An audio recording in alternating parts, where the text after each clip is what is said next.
Hello friends, मैं हूं आप लोगों का दोस्त विशाल और आप सभी का स्वागत करता हूं टेक इन्वेंट यूट्यूब चैनल में। दोस्तों, आज के इस वीडियो में मैं आपको दिखाने वाला हूं आप अपने इंस्टाग्राम अकाउंट का जो यूजर नेम होता है उसको आप कैसे चेंज कर सकते हैं। तो चलिए दोस्तों, टाइम वेस्ट ना करते हुए वीडियो को स्टार्ट करते हैं। तो दोस्तों, उसके लिए आपको अपने मोबाइल में पहले तो इंस्टाग्राम ऐप को ओपन कर लेना है। ओपन करने के बाद एकदम नीचे आप यहाँ पर देख सकते हैं प्रोफाइल का ऑप्शन आ गया। देन प्रोफाइल पे आपको क्लिक कर देना है। प्रोफाइल पे क्लिक करने के बाद कुछ ऐसा इंटरफेस ओपन हो जाएगा। अभी आपको यहाँ पर जो लिखा हुआ एडिट प्रोफाइल पर आपको क्लिक करना होगा। देन अभी आप सेकंड नंबर पर देख सकते हैं यूजर नेम। अभी आपको यूजर नेम पर क्लिक करना होगा। तो दोस्तों, अभी आपको अपने यूजर नेम में जो भी चेंज करना है वो आप चेंज कर सकते हैं। तो चलिए मैं अपने यूजर नेम में कुछ चेंज कर लेता हूँ। 2021 रख देता हूँ। तो दोस्तों, अभी आप यहाँ पर देख सकते हैं द यूजर नेम, मतलब मैंने जो यूजर नेम चूज किया ये मतलब अवेलेबल नहीं है, मतलब किसी और का है, तो मुझे कुछ अलग रखना होगा।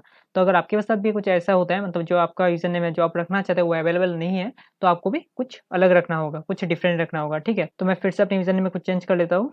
203456RDS रख देता हूँ। तो दोस्तों, आप देख सकते हैं मैंने जब ये यूजर नेम लिया है ये मतलब अवेलेबल है, तो इसके साथ कुछ भी प्रॉब्लम नहीं है। तो हमें क्या करना होगा, अभी राइट कॉर्नर पे जो टिक मार्क दिख रहा है यहाँ पे आपको क्लिक कर देना है। अभी यहाँ पर आप देख सकते हैं मतलब ये यूजर नेम में कुछ प्रॉब्लम नहीं है, यहाँ पर ग्रीन टिक आ चुका है। अभी आपको फिर से क्या करना होगा, राइट कॉर्नर पे जो ब्लू टिक है यहाँ पर क्लिक कर देना है। तो दोस्तों, आप देख सकते हैं हमारा जो इंस्टाग्राम का यूजर नेम है वो चेंज हो चुका है। तो दोस्तों, आप भी इसी तरह अपने इंस्टाग्राम का जो यूजर नेम है वो बड़ी आसानी से चेंज कर सकते हैं। तो चलो सभी के लिए मिलते हैं नेक्स्ट वीडियो में, और ये वीडियो अच्छा लगे तो वीडियो को लाइक कीजिएगा और हमारे चैनल को सब्सक्राइब कीजिएगा।